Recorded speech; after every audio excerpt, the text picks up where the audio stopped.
Yo.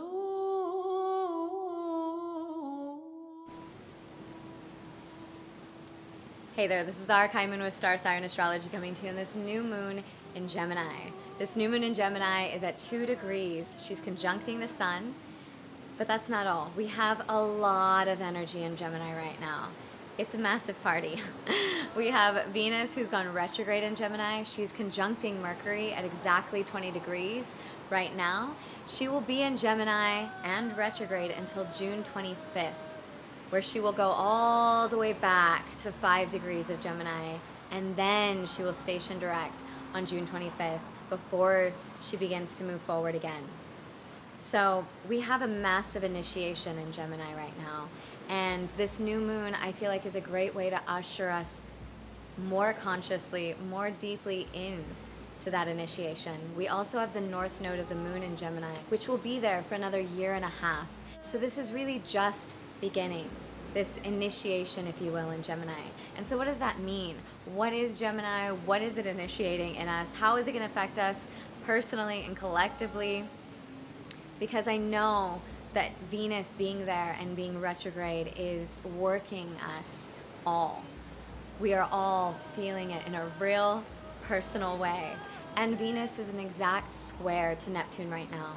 And so this really is a huge time of dropping illusions, of seeing through the veils. And so on that note, let's get into it. What does this mean? To me, the new moon in Gemini, it's really allowing us to begin this new chapter, this new cycle into our mind, into our relationship with the information that we gather, with our relationship to our perceptions of reality, to the languages that we speak, to the filters of consciousness. To me, Gemini, it's so brilliant, actually. It's masterful, it's brilliant, and it's genius because it's the trickster. It's ruled by Mercury. And so to me, it rules like our ability to try on different lenses of perception, different filters of experience. You know, it's like learning Chinese medicine, learning astrology, learning any filter, attachment styles, anything that we can frame our reality with, anything that draws a bridge of connection between my world and your world, between that world and that world. It's the bridge that weaves us together, that weaves and bridges cultures, that bridges time, that bridges us and the collective and the archetypal experience, the elements, anything, right? And so Gemini gets this really interesting rap of being, you know, wishy-washy and anxious and grass is greener on the other side and starting things and not finishing. And this is all definitely characteristics that we can be experiencing. I know that for a lot of us right now, we feel like we have so much to do, so much work to do, something pulling us in this direction and that direction and this direction and that direction. And also, it can be frustrating because we want to move in all these different directions. We want to be social. Gemini is like the social butterfly, wanting to network and connect and weave. And yet, we are still being confined. We are still being covered up, shut down in some way, boxed in. I mean, I feel free and glorious. However, we still have these restrictions laid upon us at this time. And so it inhibits our connection, our reaching out, the ability to kind of bridge those gaps, the way that we communicate. It puts different limitations on that in this time for us. And so technology is a really huge platform. It's a really huge portal at which we are able to actually express and to network and weave and to learn, you know, because Gemini is also about learning. And so to me, in this time, though we have limitations, though we have different restrictions on how we network, how we connect, and what we learn, it is also giving us this time to reflect, especially with Venus going retrograde in it. It's asking us to reflect, reclaim our communication, reclaim our information, reclaim the parts of us that are reaching and grabbing and externalizing our need to learn and fill ourselves, fill our minds. It's also asking us about our perceptions and how much we are influenced by media. How much are we influenced by the people that we love, by the people we don't know? This is a really interesting time to clear and wipe away any residue that is on our lenses, you know, to be discerning about whose filter are we using, whose perceptions of reality are we trying on and integrating it into us, because it's affecting us, you know, even with our relationships. Whose filter, whose projections of you are you buying into? Are you eating? Are you digesting or not digesting? How does this affect you? How does this affect your freedom? How does this affect your reactions, your choices? How does this affect your value system? This is a time to see through patterns that limit us. This is a time to allow the illusions to drop, to really allow our perceptions of what's right and wrong and real, what is real, to be questioned with a objective, discerning, and open mind. Because Gemini asks us to open our mind, open our hands. It rules the hands. Those hands want to be free, not attached. Right now I'm really feeling it. It's like the faster we can let go of the things that we've clinged to, of things that we want a certain way, that we want to like do this and do that and do this, and we try to make it right. It's asking us to let go, let go, let go again and again. Get clear. You know, get clear with what you want to reach, with what you want to learn, with what you want to fill your mind with in this time. It's fascinating to me right now because I've felt a lot of power dynamics and interrelational difficulties, people's needs kind of clashing. Those with my clients, those with the people around me, people's needs really clashing, and people being offended, people trying to, you know, speak to their needs and trying to learn the difference between boundaries and requests and all of these things. And those kinds of themes aren't generally what I think about when I think of Gemini. However, right now, because Venus is there, it rules our relationships. It rules what we value. You know, Venus makes it personal, she brings it home, and it's about money, and it's about relationships.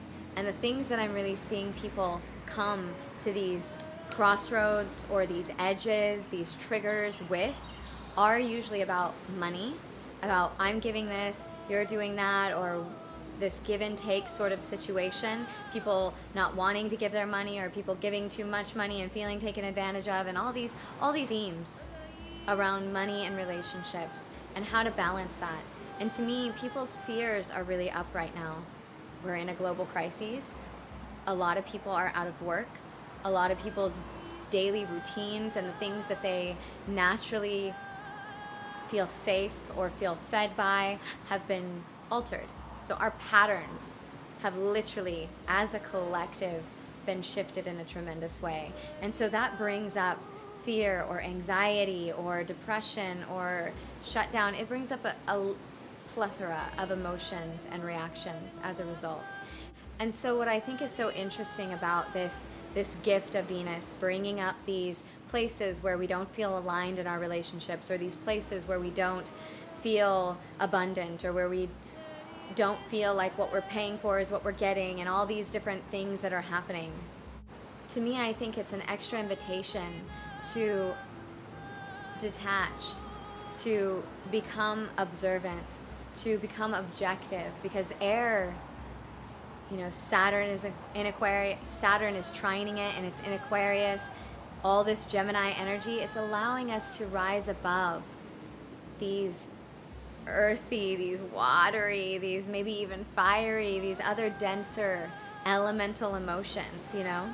And so Gemini and that Saturn trine in Aquarius is asking us to detach a little bit, become objective, and see through the patterns. How are you perpetuating these sabotages?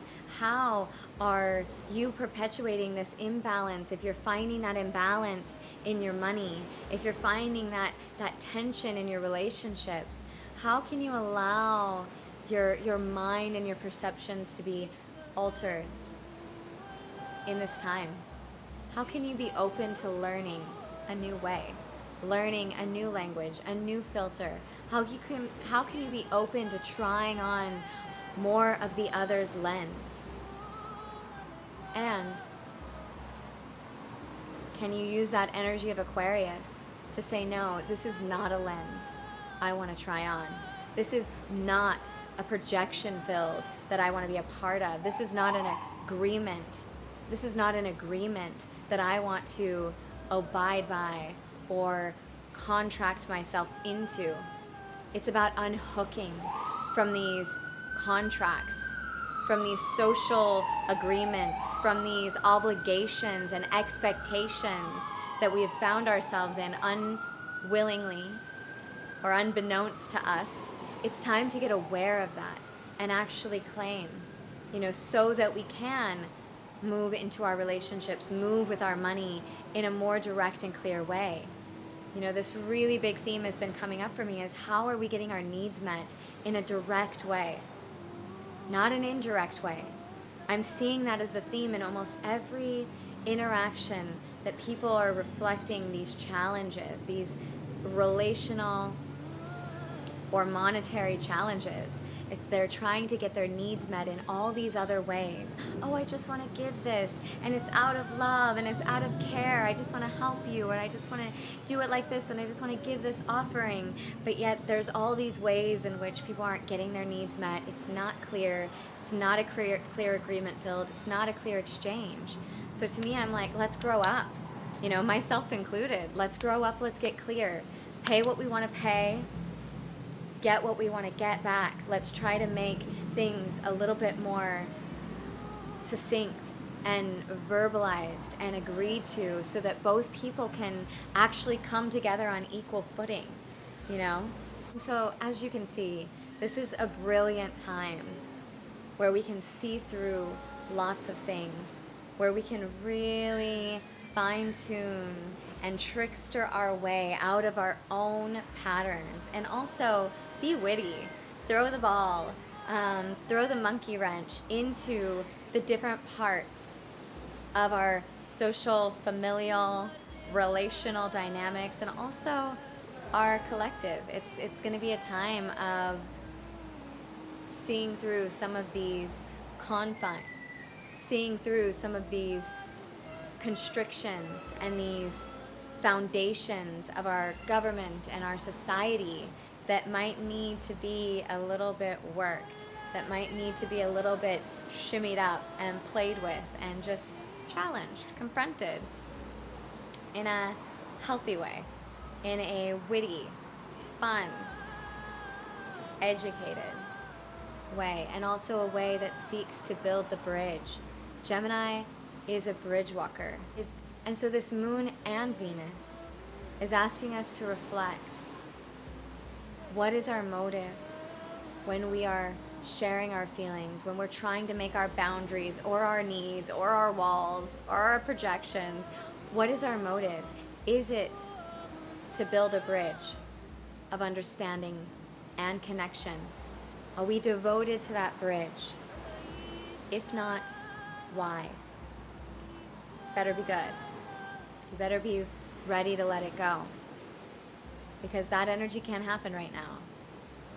But if it is to build a bridge, and you're doing it in all these ways that try to project and that try to blame and that try to fight for needs in these, under the carpet, under the surface kind of ways, it's like, let that trickster awaken you to your own illusion, and also just humble yourself and ask yourself, is this way that I'm moving forward in a way that's going to build bridges of connection so that the true mastery and brilliance of Gemini can be seen and felt in the way that it connects, that it expands, that it breaks us out of limitations and fears, out of stuck, held belief systems,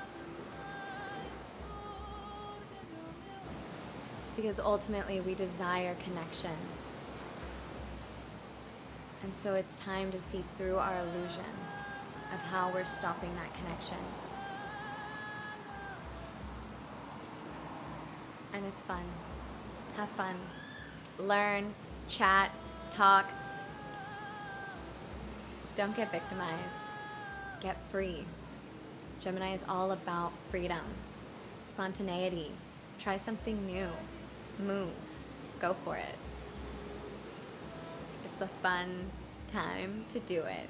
And there's some retrograde action happening, so it's going to make it somewhat karmically challenging for some of us. And let's be open to that unraveling.